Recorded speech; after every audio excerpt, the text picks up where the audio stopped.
Hello, welcome to episode 3 of Base Talk. I was going to say something stupid there, but nope, just Base Talk, just me being stupid. Wait until everybody's here before we begin, but if you are here already, welcome. Thanks for coming. Week number 3.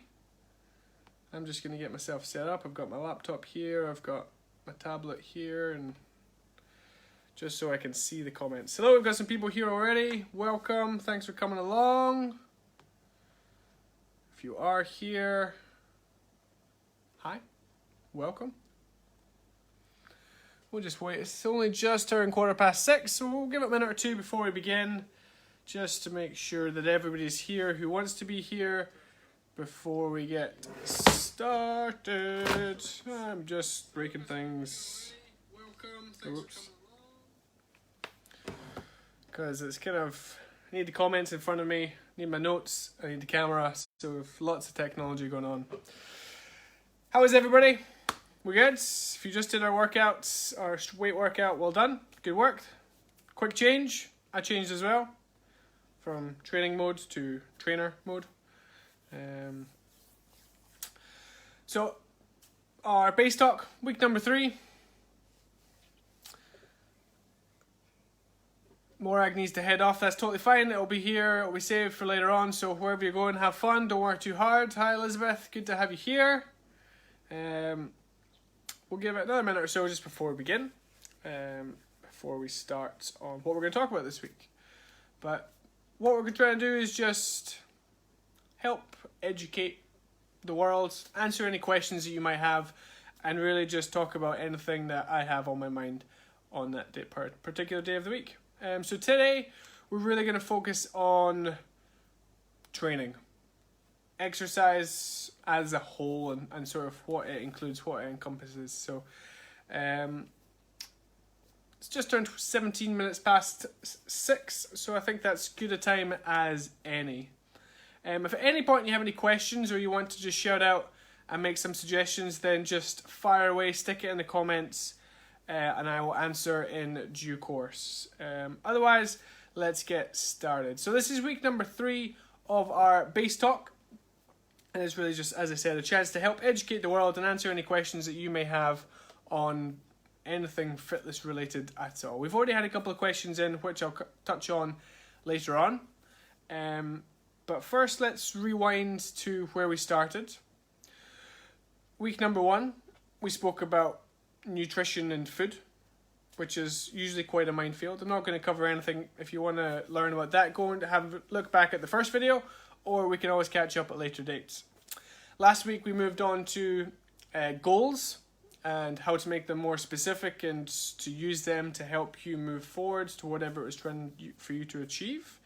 And we also looked at motivation and discipline, how they're different, and what you can do to work on your motivation and your discipline. Because we always run out of motivation. We're all the same. We're all human. You start off with really motivated, enthusiastic for something, and then it wears off in time. Discipline and determination is just about doing it when you don't really want to do it. And to make that easier, it's important to have a goal, going back to the first thing we spoke about last week, that actually means something to you. So we'll kind of touch on that again today when we're talking about our training. So the first thing we're going to talk about is goals, because if you don't really have a goal, then what are you training or exercising for? So we spoke last week about SMART goals, which was specific, measurable, achievable, realistic, and timed. Won't go into it again, but it's important to make sure that your goals have a purpose. It's not just something simple like, I want to get fitter, or I want to start running. It's so vague. There's no time frame you've put on it. There's nothing to measure it, and it doesn't mean anything. It's the kind of New Year's resolution that we make. 1st of January, you wake up, you've eaten far too much food and drank too much the night before. You're like, right, okay, this is it. New game plan. I'm going to start running. I love your enthusiasm. Great that you want to make a change, but we've got to put so much more effort into it than that, just to get the ball rolling and then to maintain it. So we've got to make those goals. We've got to make them have a purpose.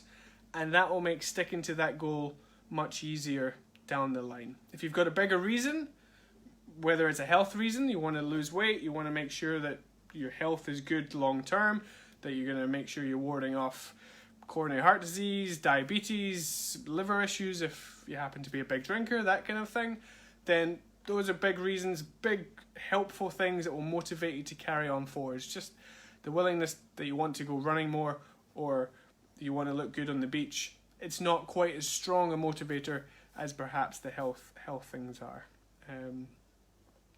So once you've got your goal sorted, you've got it mapped out, short term, long term, medium term, short, medium, long term.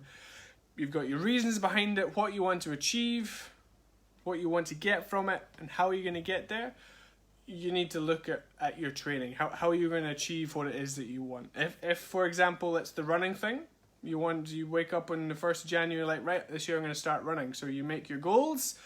By March, I want to be running a 10K. By September, I want to be doing 20K. Great, you've got some short-term and medium-term goals there.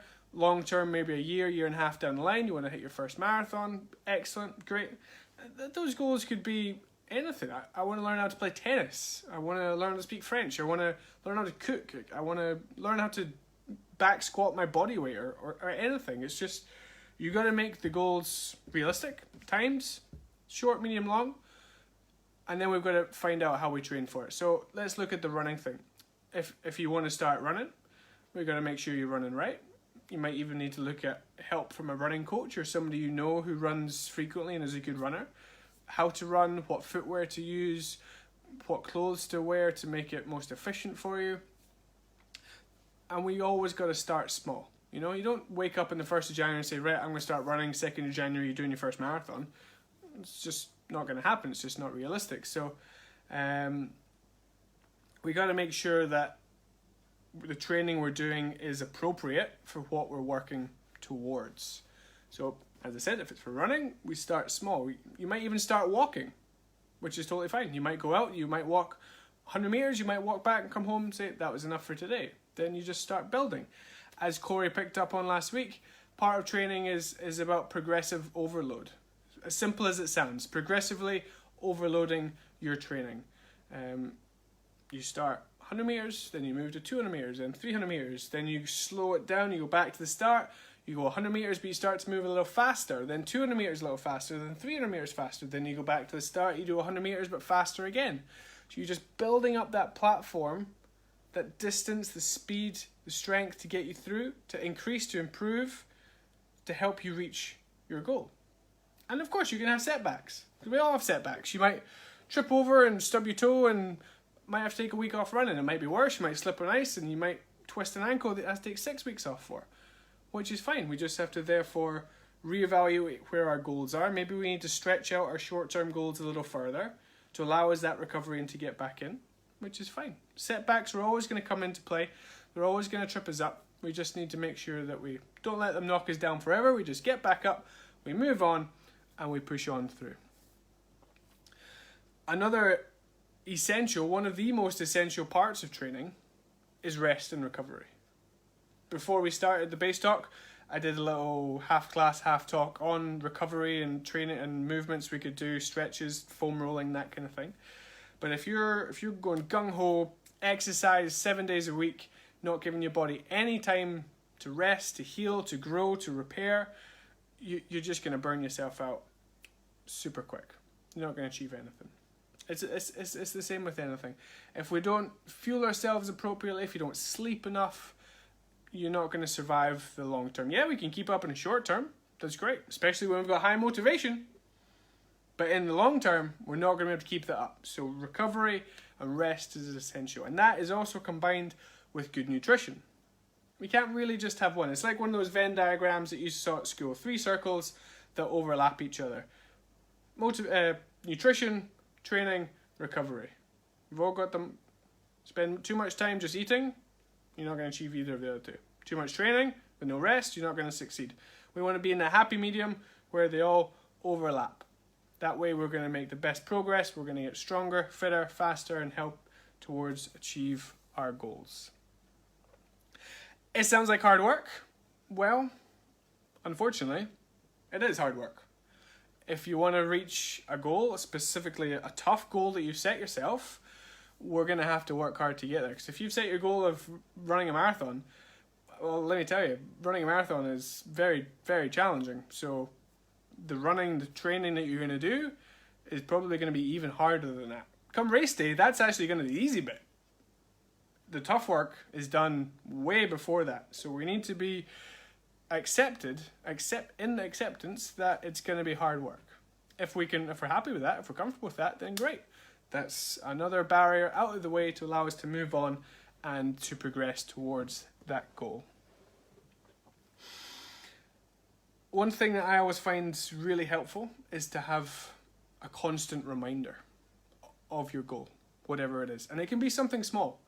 It could be a little Lego figurine that's got a long stride, and every time you look at that, maybe it's on a keychain, maybe it's on your car keys, and every time you see it, you think, there's my running man. And that's just a constant reminder of your goal, of what it is that you're trying to achieve. It's never going to slip out of your mind. It's always there, because your goal, if you want to achieve it, has to become part of you, part of your life. And so if you've got that constant reminder, it's going to help encourage you to push further, but also maybe remind you that you haven't done your training for that day. And back to the training topic, we got to look at what kind of training we're doing. Because if you're running, running is great to build up your skills and your abilities and your practice to increase your distance and your speed and your time while you're running. Recovery and rest is essential, but we also need to consider cross-training, which just includes every other type of training out there. It might be yoga for flexibility and mobility to make sure the hips and the knees and the ankles are in good condition. It could be strength training to build up specific muscles that are being worked hard when we're running, like the glutes and the quads and the hamstrings. There's a lot of things that we need to incorporate, that we can incorporate into our training to improve a different aspect of our sport. So runners might quite frequently think that they don't need to do any strength training. Okay, you don't need to, but you'll find that if you do a little bit of strength training, you do it right and you do it in the right way, your running will improve dramatically. And if you're not really sure where to start, then ask somebody for help. Go to a running shop, a running professional, or go and speak to a personal trainer or a physiotherapist, somebody who can give a bit more specific advice about your sport, about what you need, and how best to help you get there. And even the best people, even the professionals ask for help, you know. How many professional athletes in the world don't have a coach, don't have a nutritionist, don't have a personal trainer or a physiotherapist? They all do. I mean, yeah, it's great because they can afford it, but at the same time, it's worth that little bit of extra effort, that extra cost to make sure that we're doing it right and to help us get further along the way. There was a question I had sent to me earlier from Elizabeth that was interesting. It's one I've heard before. So let's say there's 3 people, A, B, and C, and they're all going to travel the same distance of 1 kilometer, okay? But person A walks the kilometer, person B fast walks / slow jogs the kilometer, and person C runs the kilometer, okay? So obviously person A is going to be moving a little bit slower, so it's going to take them longer to move that distance. Person B, half jogging, half fast walking, it's going to take them a little less time to do the kilometer than person A. And person C is running, so it's going to take them the least amount of time. This sounds like a quiz question I'm going to ask you, but it's not. It's there's a little bit of thinking behind it. The question was, who burns the most calories, or is it equal? Very interesting question. And as with most things in my life, there's no real simple answer. If it was the same person doing the same kilometer but in 3 different ways, the calorie burn in the period of which they are moving would be almost the same. So if you're walking, it takes you 20 minutes to walk a kilometer, but it takes you 15 minutes to fast walk it and 10 minutes to run it. In that time, the 20 minutes, the 15 minutes, the 10 minutes, the calorie burn will be roughly the same, okay? Because your body is adapted to you, because the calorie burn wouldn't change too much per the individual. If it's 3 different people, if you had somebody who's really unfit and unhealthy walking, you had somebody who is very fit, who is half jogging, half walking, and you had a super athlete, the answers would be completely skewed. So if we're using the same person, then the calorie burn during the time at which they're moving would be roughly the same. However, you then have to consider the after effect, okay? When we exercise, our body starts to increase its movement. Your heart rate picks up, your muscles get warm, they're starting to move. That takes energy. If we start to move faster, your heart rate lifts higher, your muscles use more energy, they build up a bit more heat. And if you start to break into a run, again, your heart rate will lift higher, your muscles will be burning more energy. If you start to sprint, if you're on your absolute maximum, your heart rate will be beating really hard, your legs will be cooking, and you're not going to make it very far. The point is, you're moving faster, so you're going to cover that distance in a shorter period of time, okay? So the calorie burn during that time is going to be the same no matter what speed you're moving, but the after effect is going to be much bigger. Let's put it in this example of a car. Let's say you've driven 10 kilometers in your car, you're driving at 30 miles an hour in 5th gear. Yeah? Really economical, not very fast. You get there, the car's not really put that much effort in. But let's say you get in your car and you drive at 70 miles an hour in 3rd gear, or you've driven as fast as you can, you've absolutely thrashed it, pedal to the metal to get there as quick as you can. The tires are squealing, the disc brakes are burning, the engine's almost about to burst into flame. How long is it going to take for the car to cool back down in both examples? If the car's only just warmed up, it's not gone very hard, it's not pushed very far, and at 30 miles an hour, it's not going to take as long to cool down. If you've got your car that's absolutely been annihilated, you've been thrashing it, it's going to take a lot longer to cool down. Now that's the difference in the kilometre distance. The after effect, what we call the epoch effect. You don't really need to know what it's called. It stands for the excess post-oxygen consumption, which really means the amount of energy it takes for the body to come back down to zero, to back down to normal. Because that effort for the body burns calories. So if you've walked for a kilometre, it's not going to be might not be massively taxing. Your body's not going to take that long to get back down to normal. Whereas if you've been running for a kilometre, it's going to take your body longer to get back down to normal, and during that time the calorie burn is going to be greater than it is for the 1 kilometre walk. So the person who runs the 1 kilometre overall will burn more calories than the person walking. But you've got to then ask the question, what is your goal? Which kind of takes us back to what we spoke about at the start. If your goal is just simply to burn calories, to get moving and to be happy and get some fresh air, then just walk your kilometre. It's good, you're still moving, you're still burning calories, it's good for you, get out and do it. If you want to practice your running, then running in the long term can burn more calories. So that's the answer to that question. The runner will burn more calories overall, but we then have to think back, okay, that's fine, but what is our goal? What are we trying to achieve?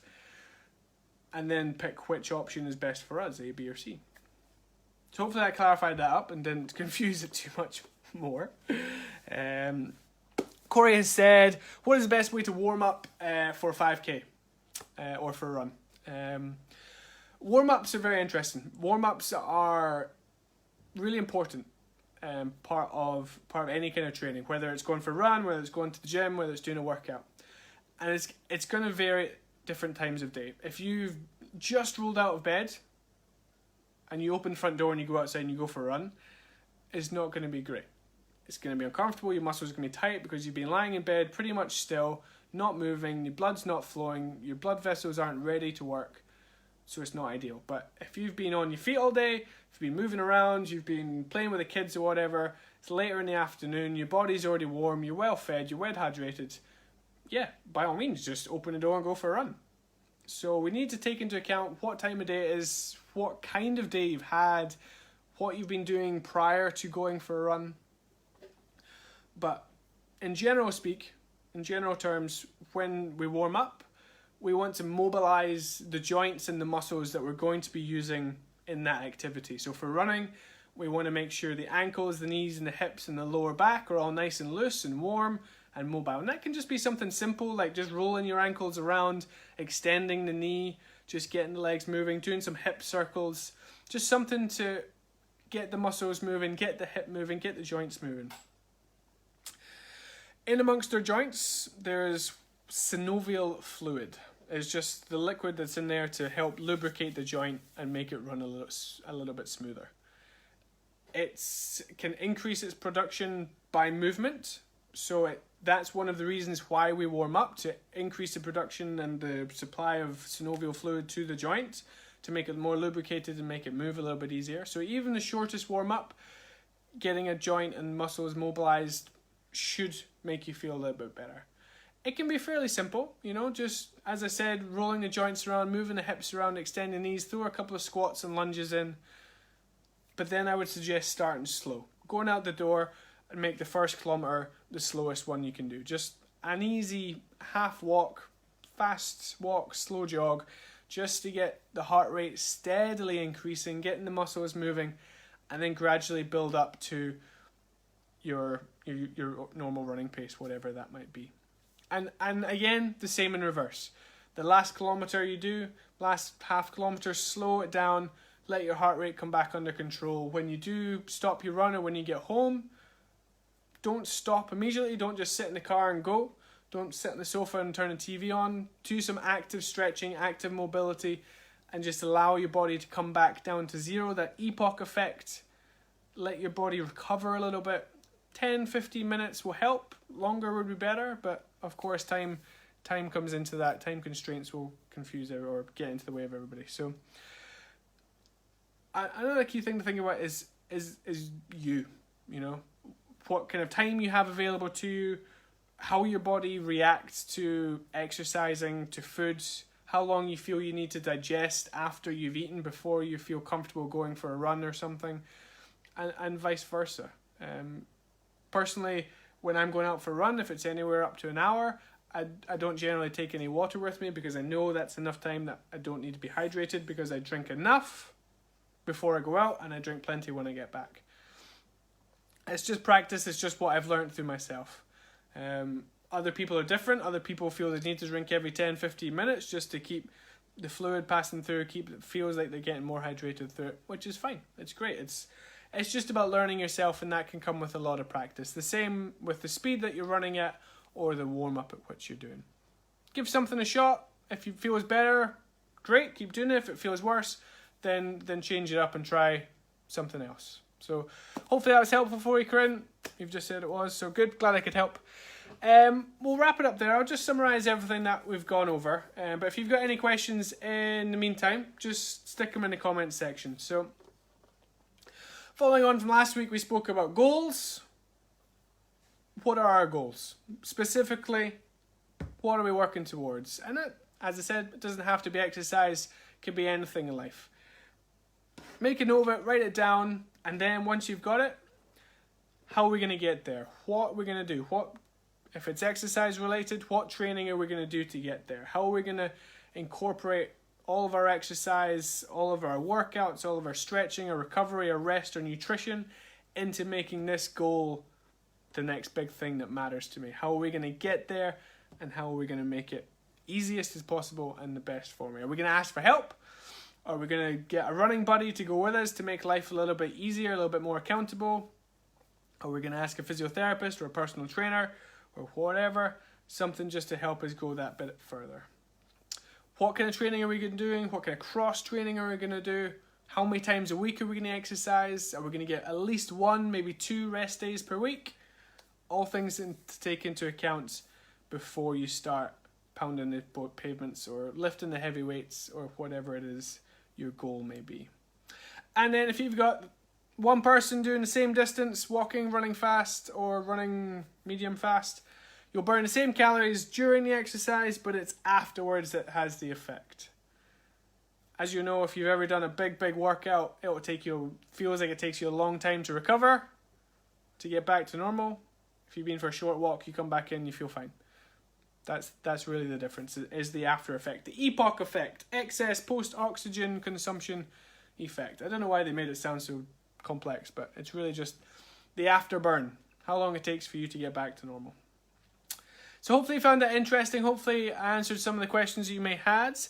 If you do have any more questions, fire away real quick. I've got time to answer them. If you've got any topics you'd like me to cover next week, fire away. Happy to discuss pretty much anything. Otherwise, Go and enjoy the rest of your, I almost said Friday, it's Wednesday, your Wednesday evening.